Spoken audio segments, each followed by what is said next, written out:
आग्र्याची कैद आणि अद्भुत सुटका. औरंगजेबाच्या साम्राज्यातून बुद्धीने जिंकलेला विजय. शाहिस्तेखानावरील हल्ल्याने मुघल साम्राज्याची छाती हादरली होती.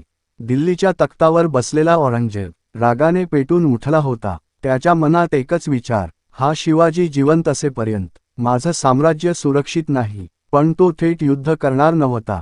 तो डाव खेळणार होता. कपटी आमंत्रण, आग्र्याकडे बोलावणे. औरंगजेबाने पत्र पाठवले. भाषा गोड होती. तुमच्या शौर्याचा सन्मान करायचा आहे. दरबारात मान, जहागिरी देऊ. शिवाजी महाराजांना धोका स्पष्ट दिसत होता.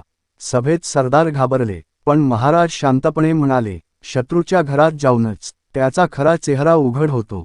आपला पुत्र संभाजी महाराज यांना सोबत घेऊन महाराज आग्र्याला निघाले. दीर्घ आणि धोकादायक प्रवास. दख्खनातून उत्तर हिंदुस्तान, अनोळखी प्रदेश, मुघल चौक्या. पण शिवाजी महाराजांचे धैर्य अढळ होते. प्रत्येक पावलावर ते म्हणत, हे माझ्या स्वराज्यासाठी आहे. आग्र्याचा भव्य दरबार. आग्र्याचा किल्ला सोन्यासारखा चमकत होता. दरबारात मुघल सरदार, परकीय दूत, हजारो सैनिक. शिवाजी महाराज दरबारात उभे राहिले, पण त्यांना मुद्दाम खालच्या दर्जात उभे केले.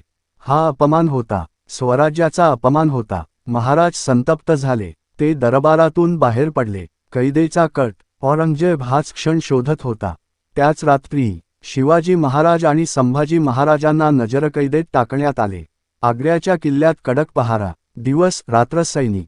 प्रत्येक हालचालीवर नजर. दिल्ली दरबारात आनंद. वाघ पिंजऱ्यात अडकलाय. कैदेतील काळ, मृत्यूची छाया.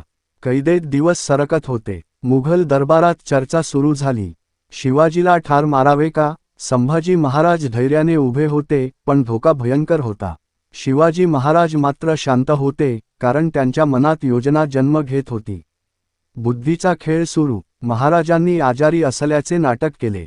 डॉक्टर, औषधे, साधू येऊ लागले. दररोज फळांच्या पेट्या, मिठाईचे खोके बाहेर जाऊ लागले. हळूहळू मुघल पहारेकरी निष्काळजी झाले. इतिहास बदलणारी रात्र. एक काळोखी रात्र आली. महाराजांनी निर्णय घेतला, आज नाही निसटलो तर उद्या स्वराज्य अंधारात जाईल. शिवाजी महाराज आणि संभाजी महाराज मोठ्या फळांच्या पेट्यांत लपले. पेट्या उचलल्या गेल्या. पहारेकऱ्यांनी तपासलेही नाही. मुघल साम्राज्याच्या डोळ्यांसमोरून स्वराज्याचा राजा निसटला. कैदेतून स्वातंत्र्याकडे. किल्ल्याबाहेर पेट्या उघडल्या. महाराज बाहेर आले. समोर अंधार, धोका, पण स्वातंत्र्य. साधा वेश, गुप्त मार्ग, भिक्षुकांचा सोंग घेत ते उत्तर हिंदुस्तान ओलांडू लागले. जीवावरचा प्रवास. मुघल चौक्या, शत्रूची नजर, दर पावलावर मृत्यू. पण शिवाजी महाराजांचा आत्मविश्वास त्यांचं खरं कवच होतं. अनेक दिवसांच्या प्रवासानंतर ते सुरक्षित महाराष्ट्रात पोहोचले. औरंगजेबाची नामुष्की. दुसऱ्या दिवशी पहारा बदलला. कैद तपासली गेली. शिवाजी महाराज गायब होते. औरंगजेब सुन्न झाला. संपूर्ण मुघल साम्राज्य हादरले. हा पराभव तलवारीचा नव्हता, तो बुद्धीचा, धैर्याचा आणि नियतीचा पराभव होता.